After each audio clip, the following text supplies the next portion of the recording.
যে কোনো পাপ হয়ে যাক, আপনি পড়ে যান আবার উঠে দাঁড়ান, আবার পড়ে যান আবার উঠে দাঁড়ান। পাপ হচ্ছে হোক, হতাশ হয়েন না। আপনি হয়তো নেশা ছাড়তে পারছেন না, অ্যাফেয়ার ছাড়তে পারছেন না, সুদ ছাড়তে পারছেন না।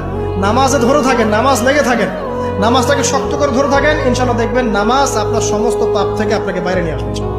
যে কোনো পাপ হয়ে যাক, আপনি পড়ে যান আবার উঠে দাঁড়ান, আবার পড়ে যান আবার উঠে দাঁড়ান। পাপ হচ্ছে হোক, হতাশ হয়েন না।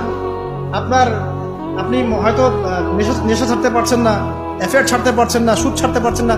নামাজে ধরে থাকেন, নামাজ লেগে থাকেন, নামাজটাকে শক্ত করে ধরে থাকেন। ইনশাআল্লাহ দেখবেন নামাজ আপনার সমস্ত পাপ থেকে আপনাকে বাইরে নিয়ে আসবে। যে কোনো পাপ হয়ে যাক, আপনি পড়ে যান আবার উঠে দাঁড়ান, আবার পড়ে যান আবার উঠে দাঁড়ান। পাপ হচ্ছে হোক, হতাশ হয়েন না। আপনি হয়তো নেশা ছাড়তে পারছেন না, অ্যাফেয়ার ছাড়তে পারছেন না, সুদ ছাড়তে পারছেন না। নামাজে ধরে থাকেন, নামাজ লেগে থাকেন, নামাজটাকে শক্ত করে ধরে থাকেন। ইনশাআল্লাহ দেখবেন নামাজ আপনার সমস্ত